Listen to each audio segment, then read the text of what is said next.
School اور college میں پڑھنے والے بچے اس دن کا بے صبری سے انتظار کرتے ہیں اور اپنے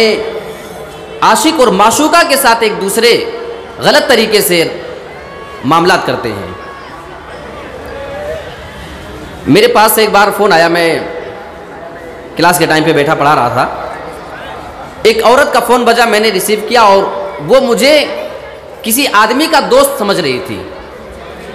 اس نے کہا، اور کوئی نام اس نے لیا، ایسے کوئی مسلم نام، اشرف وغیرہ کچھ، ٹھیک سے مجھے یاد نہیں ہے۔ تو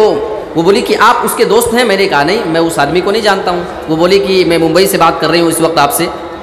میں نے کہا بات کیا ہے آپ کو بتائیں، میں نہیں جانتا کسی ایسے آدمی کو۔ اس نے کہا کہ اب جب آپ پوچھ رہے ہیں تو مجھے بتانا پڑ رہا ہے۔ معاملہ یہ ہوا کہ وہ آدمی میرے ساتھ غلط تعلق رکھتا تھا، میرا اسے کوئی چکر چل رہا تھا، یہ اس عورت کے زبان تھے، اور میرے ساتھ اس کے جسمانی تعلقات بھی تھے، اور وہ مجھے پریگننٹ کر کے فرار ہو گیا۔ یہ سیم اس کے الفاظ تھے، مجھے پریگننٹ کر کے بھاگ گیا ہے، اب نمبر بند کر دیا ہے، اب میں اس کو فون ملا رہی ہوں لیکن اس سے کوئی رابطہ نہیں ہو پا رہا ہے، تو کہیں سے آپ کا نمبر مجھے لگائے تو مجھے لگا کہ آپ اس کے دوست ہوں گے۔ بہرحال میں نے وہ بات ہٹائی، بھائی رونگ نمبر ہے، میں معافی چاہ رہا ہوں، میں نہیں جانتا۔ پہلے تو انسان تعلق قائم کرتا ہے اور اس کے بعد جب نتیجہ غلط ہوتا ہے تو پھر انسان پریشان ہوتا ہے اور اس پریشانی کا سبب تلاش کرنا چاہتا ہے، اس کا حل تلاش کرنا چاہتا ہے۔ ہماری شریعت نے ایسی تمام چیزوں پر روک لگائی ہے جس سے ایک انسان کے بگڑنے یا اس کے زنا تک پہنچنے کے لیے وہ چیز معاون اور مددگار ثابت ہو سکتی ہے۔ مسند احمد کی ایک روایت اٹھائیں، اللہ کے رسول صلی اللہ علیہ وسلم نے شرمگاہ کی بات بعد میں کی ہے، اس کے پہلے اللہ کے رسول نے فرمایا کہ زنا کی بہت ساری قسمیں ہیں۔ فَالْعَيْنَانِ تَزْنِيَانِ وَزِنَاهُمَا النَّظَرُ، اللہ کے رسول جناب محمد رسول اللہ یہ ارشاد فرماتے ہیں انسان کی دونوں آنکھیں بھی زنا کرتی ہیں، وَزِنَاهُمَا النَّظَرُ، اور انسان کی دونوں آنکھوں کا زنا یہ ہے کہ انسان کسی کو غلط نظر سے دیکھے، کسی غیر محرم انسان کو۔ وَالْيَدَانِ تَزْنِيَانِ، اور انسان کے دونوں ہاتھ بھی زنا کرتے ہیں۔ وَزِنَاهُمَا الْبَطْشُ، انسان کے ہاتھ کا زنا یہ ہے کہ انسان اپنے دونوں ہاتھوں سے کسی غیر محرم مرد کو یا کسی عورت کو وہ ہاتھ لگائے جو اس کے لیے حرام ہو، جن سے مخالف ایک دوسرے کو غلط طور پہ بھی ہاتھ لگائیں، یہ ہاتھ کا زنا ہے۔ وَالرِّجْلَانِ تَزْنِيَانِ وَزِنَاهُمَا الْمَشْيُ، انسان کے دونوں پیر بھی زنا کرتے ہیں اور پیروں کا زنا یہ ہے کہ انسان کسی غلط کام کے لیے ان سے چل کر کے جاتا ہے۔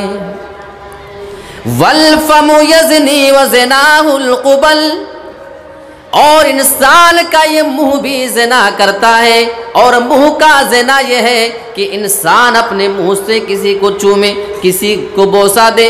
جو اس کے لیے جائز نہیں ہے، جو اس کے لیے حرام ہے اس کا چھونا، وہ منہ سے اس کو چومے اور کس کرے، یہ منہ کا زنا ہے۔ مسند احمد کے الفاظ ہیں، اللہ کے رسول آگے ارشاد فرماتے ہیں وَالْقَلْبُ يَهْوَى وَيَتَمَنَّى، انسان کا دل تو آرزو کرتا ہے، انسان کا دل تمنائیں پالتا ہے، وَالْفَرَجُ يُصَدِّقُ ذَلِكَ أَوْ يُكَذِّبُهُ، لیکن انسان کی شرمگاہ اس کی تصدیق یا تکذیب کرتی ہے، یعنی انسان یا تو اپنے شرمگاہ سے پھر زنا کر لیتا ہے یا پھر وہ اپنے آپ کو زنا سے بچا لیتا ہے۔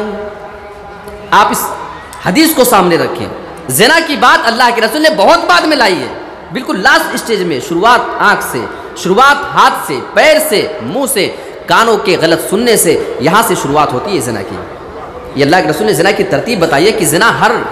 عضو کا ہے اگر انسان اس سے وہ کام کرتا ہے۔ اسی بنا پہ ہماری شریعت نے انسان کی نظر کے اوپر بہت پابندی لاگو کی ہے۔ دیکھو قرآن مجید میں آپ اٹھا کر دیکھیں گے اللہ رب العالمین مردوں کو اور عورتوں کو دونوں کو زنا سے منع کر رہا ہے، شرمگاہ کی حفاظت کا حکم ان کو آرڈر دے رہا ہے، لیکن شروعات وہاں سے نہیں ہو رہی ہے۔ اللہ نے ڈائریکٹ یہ نہیں کہا کہ اے مردو اے عورتوں تم زنا نہیں کرنا، اپنی شرمگاہ کا غلط استعمال نہیں کرنا، شروعات یہاں سے نہیں کر رہا ہے۔ اللہ رب العالمین قرآن میں ارشاد فرماتا ہے قل للمؤمنین یغضوا من ابصارہم ویحفظوا فروجہم، اے میرے نبی آپ مومن مردوں سے فرما دیجئے یہ اپنی نظروں کو جھکا کر کے رکھا کریں اور اپنی شرمگاہ کی بھی حفاظت کیا کریں۔ دیکھو زنا کی بات بعد میں، شرمگاہ کی بات اللہ نے آگے کیا ہے۔ پہلے اللہ نے فرمایا کہ ان سے کہو کہ اپنی نظر نیچی رکھا کریں، اور اللہ کے رسول کی وہ حدیث، اللہ کے رسول نے پہلے نمبر پہ نظر کا ذکر کیا کہ انسان کی دونوں آنکھ بھی زنا کرتی ہے۔ اچھا، اور آگے چل کر کے اللہ رب العالمین نے عورتوں کے بارے میں ہدایت کی ہے کہ عورتوں کو بھی اپنے آپ کو زنا سے بچانے کی ضرورت ہے، لیکن سیدھا ان کو زنا سے نہیں منع کیا جا رہا ہے۔ وَقُلْ لِلْمُؤْمِنَاتِ يَغْضُضْنَ مِنْ أَبْصَارِهِنَّ وَيَحْفَظْنَ فُرُوجَهُنَّ وَلَا يُبْدِينَ زِينَتَهُنَّ إِلَّا مَا ظَهَرَ مِنْهَا، اے میرے نبی آپ ان مومنہ عورتوں سے بھی فرما دیجئے یہ بھی اپنی نظروں کو جھکا کر کے رکھا کریں اور اپنی شرمگاہ کی حفاظت کیا کریں، اور یہ اپنے زیب و زینت کا، اپنے بناؤ سگار کا اظہار نہ کیا کریں، الا ما ظہر منہا، مگر جو ظاہر ہو جایا کرے جس کا چھپانا ان کے لیے ممکن نہیں ہے۔ اب یہاں پہ آپ دیکھیں اللہ یا عورتوں کی شرمگاہ کی حفاظت کی بات کر رہا ہے، لیکن اللہ نے شروع میں یہ فرمایا ہے اے عورتوں تمہیں اگر اپنی شرمگاہ کی حفاظت چاہیے تو تم پہلے اپنی نظر کی حفاظت کرو۔ اللہ نے فرمایا نظر نیچے رکھو، شرمگاہ کی حفاظت کیا کرو، اور بیچ میں شرمگاہ کے بعد اللہ یہ فرما رہا ہے اے میری بندیوں، اے عورتوں تم اپنے زیب و زینت کا بھی اظہار نہ کیا کرو۔ اچھا، بیچ میں شرمگاہ، یعنی اگر نظر نیچی رکھی جائے اور بناؤ سگار کا اظہار نہ کیا جائے عورتوں کی طرف سے، شرمگاہ آٹومیٹک محفوظ ہو جائے گی۔ ایک مثال میں آپ کو دوں، اگر کوئی بڑا امپورٹنٹ آدمی جب کہیں چل رہا ہوتا ہے تو آپ نے ایک طریقہ دیکھا ہوگا، جیسے کوئی نیتا ہے، کوئی لیڈر ہے، تو اس کے داہنے طرف سیکورٹی ہوتی ہے اور بائیں طرف بھی سیکورٹی ہوتی ہے، باڈی گارڈ لیفٹ اور رائٹ دونوں طرف ہوتے ہیں، وہ بیچ میں بندہ چل رہا ہوتا ہے تب وہ جا کر کے محفوظ ہوتا ہے۔ یہ طریقہ آپ نے دیکھا ہوگا۔ اللہ رب العالمین فرما رہا ہے کہ شرمگاہ کی حفاظت اگر کرنی ہے تو یہاں نظر کے لیے حفاظت کرنا ضروری ہے، اور دوسری جانب تمہارے لیے آواز آ رہی ہے، آواز دے رہا ہے،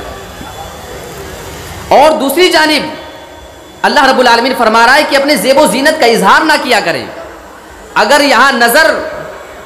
انسان کی غلط اٹھنے لگے اور اگر عورت کے پردے میں کوئی کمی آ جائے، اگر اس کی زیب و زینت لوگوں کے سامنے رونما ہو کر کے آ جائے تو اس کی شرمگاہ محفوظ نہیں رہے گی۔ وہ ایسے کہ اگر باڈی گارڈ داہنے طرف سے ہٹ جائے تو داہنے طرف سے کسی کے خطرے کا اندیشہ ہے، اور اگر بائیں طرف سے باڈی گارڈ ہٹ جائے تو یہاں بائیں طرف سے بھی خطرے کا اندیشہ ہے۔ اللہ فرما رہا ہے کہ جب تک تمہاری نظر نہیں نیچی ہوگی، جب تک تمہاری نظروں کی حفاظت نہیں ہوگی، اور جب تک تمہاری جو زیب و زینت ہے جب تک اس کی حفاظت نہیں ہوگی، تمہاری شرمگاہ محفوظ نہیں ہو سکتی ہے۔ اچھا، یہاں پہ اللہ نے فرمایا الا ما ظہر منہا، اس کے آگے اللہ رب العالمین اور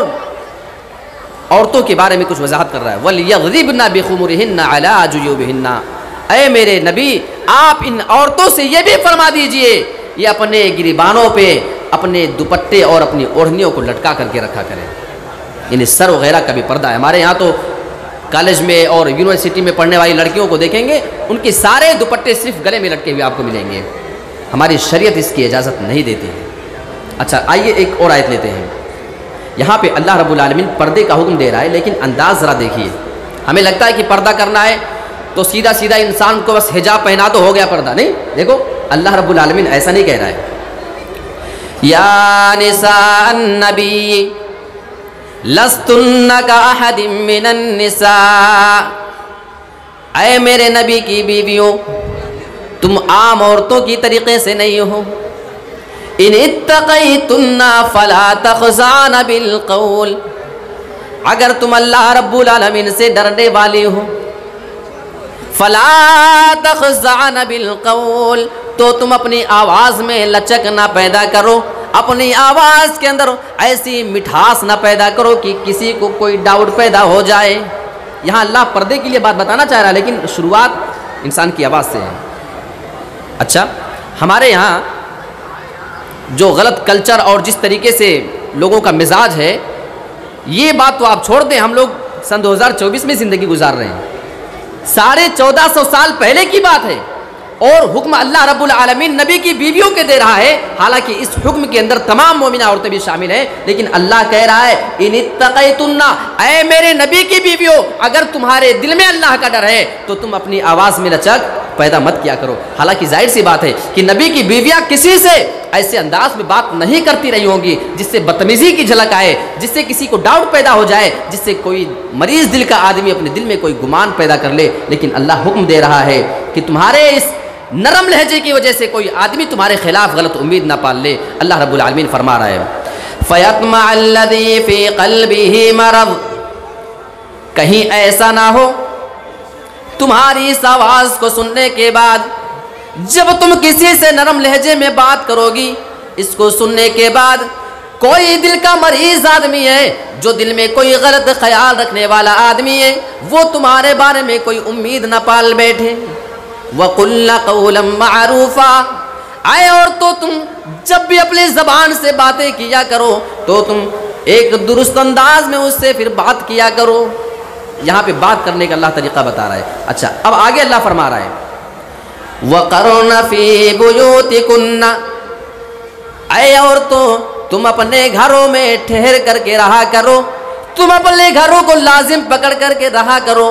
اپنے گھر سے تم بلا ضرورت باہر نہ نکلا کرو۔ وَلَا تَبَرَّجْنَ تَبَرُّجَ الْجَاهِلِيَّةِ الْأُولَى، اور اے عورتوں تم زمانے جاہلیت کے عورتوں کی طریقے سے بناؤ سنگار کا اظہار نہ کیا کرو۔ یہاں پہ دو بات کا حکم،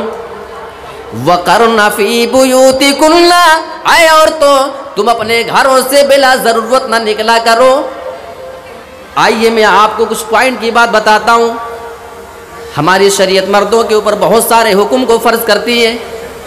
بہت سے ایسے معاملات ہیں جو ہماری شریعت نے عورتوں کے اوپر بھی فرض کر دیا ہے،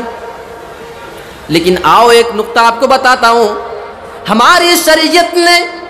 بہت سے ایسے حکم دیے ہیں جو مردوں کے اوپر تو فرض ہے، مردوں کے لیے اس کا کرنا ضروری ہے، لیکن عورتوں کو اس سے دور رکھا ہے۔